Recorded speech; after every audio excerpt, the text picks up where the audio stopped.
He was a popular American author. He wrote the book Think and Grow Rich. He's Napoleon Hill, and here are her top 10 tools for success. A definite purpose must be accompanied by a definite plan for its attainment, followed by appropriate action. Now, you have to have a purpose, you have to have a plan, and you have to start putting that plan into action. And ladies and gentlemen, it's not too important that your plan be sound.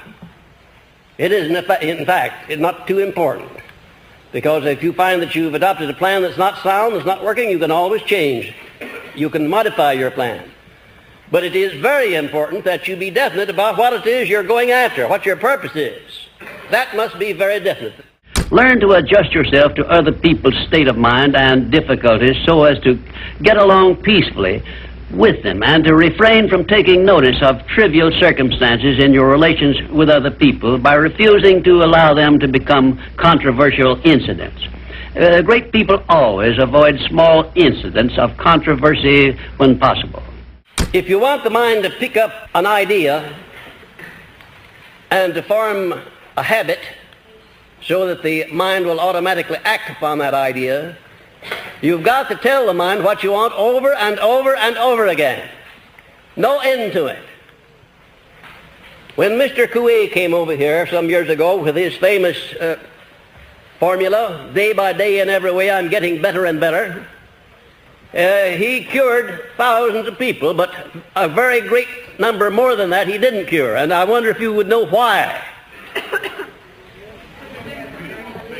There was no desire, there was no feeling put into that statement. You might just as well blow in the wind as to make a statement unless you put some feeling back of it.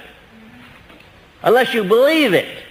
Procure a neat, pocket-sized notebook, or something on the order of this one here, loose leaf affair. And on page 1, write down a clear description of your major desire in life. The one circumstance or position or thing which you will be willing to accept as your idea of success. And remember before you begin writing that your only limitations are those which you set up in your own mind or permit others to set up for you. And 2, on page 2 of your notebook, write down a clear statement of precisely what you intend to give in return for that which you desire from life. And then start in right where you stand now to begin giving. And 3, memorize both of your statements, what you desire and what you intend to give in return for it. And repeat them at least a dozen times daily. And always end your statements with this expression of gratitude for the blessings with which you were gifted at birth. Any dominating desire, plan, or purpose which is backed by that state of mind known as faith is taken over by the subconscious section of the mind and acted upon immediately. I don't know for sure, ladies and gentlemen, but I suspect that there's a relatively small number of people in the world at any one time who understand the principle of faith, who really understand it and know how to apply it. And even if you do understand it, if you don't back it up with action and make it a part of your habit life, you might just as well not understand it. Because faith without deeds is dead. Faith without action is dead. Faith without absolute positive belief is dead. I don't know how you're going to get any results through believing unless you put some action back of that belief. And incidentally, if you tell your mind often enough that you have faith in anything, the time will come when your subconscious mind will accept that, even if you tell your mind often enough that you have faith in yourself. Had you ever thought what a nice thing it would be if you had such complete faith in yourself that you wouldn't hesitate to undertake anything you wanted to do in life?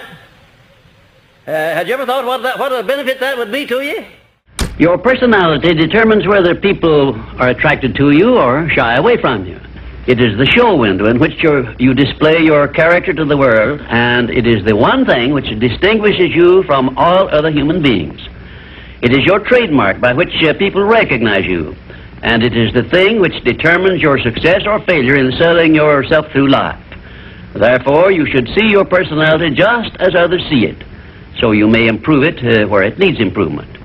If you would sit down and put an hour by hour account of the actual work that you put in each day for 1 week, and then an hour-by-hour account of the time that you waste that you could devote to anything you want to if you wanted to, badly enough, you're going to get one of the shocks of your life. We're not efficient. You know, you have about 8 hours to sleep and about 8 hours to earn a living, then have 8 hours of free time that you can do anything that you want to with here in this country where we live. And then definiteness of purpose makes one more alert in recognizing opportunities related to the object of one's major purpose. And it inspires the courage to embrace and act upon those opportunities. Now, we all see opportunities almost every day of our lives, which, if we embraced them and acted upon them, could benefit us.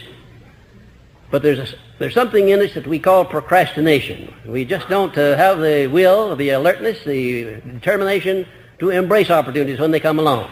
But if you condition your mind with this philosophy, you'll not only embrace opportunities, but you'll do something better. What could you do better than embrace an opportunity? Make the opportunity. That's the idea.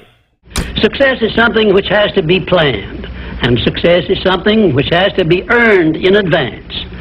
True, there is such a thing as luck, but just remember that luck is something you can create for yourself if you know the rules and follow them just as I give them to you. Remember, too, that success in the higher brackets of achievement is something that can be had only by taking others along with you. And the best definition of success, which I know, is this. Success is the knowledge with which to get whatever you want from life without violating the rights of others and by helping others to acquire it. The very minute that you decide upon something, you know that's what you want, you know you're going to do it, all of these negatives that have been bothering you, they pick up their baggage and get out. They just move out. They can't live in a positive mind. Can you imagine a negative frame of mind and a positive frame of mind occupying the same space at the same time? Could you imagine that? No, you can't, because it can't be done. And did you know that the slightest bit of a negative mental attitude is sufficient to destroy the power of prayer? Did you know that the slightest bit of a negative mental attitude is sufficient to destroy your plan, whatever it is you're doing, carrying out your definiteness of purpose? You have to move with courage, with faith, with determination in connection with carrying out your definiteness of purpose. Whatever the mind can conceive and believe, the mind can achieve. Isn't that a profound statement? You will notice that it says nothing about the need for education, but simply that whatever your mind can conceive and believe, your mind can achieve. Now, if you want evidence that the mind can achieve whatever the mind can conceive without the benefit of formal education, you only have to remember that Thomas A. Edison conceived the idea of becoming an inventor and lived to become the world's greatest scientist in the field of invention with only 3 months of common school education. Thank you so much for watching. I made this video because business asked me to.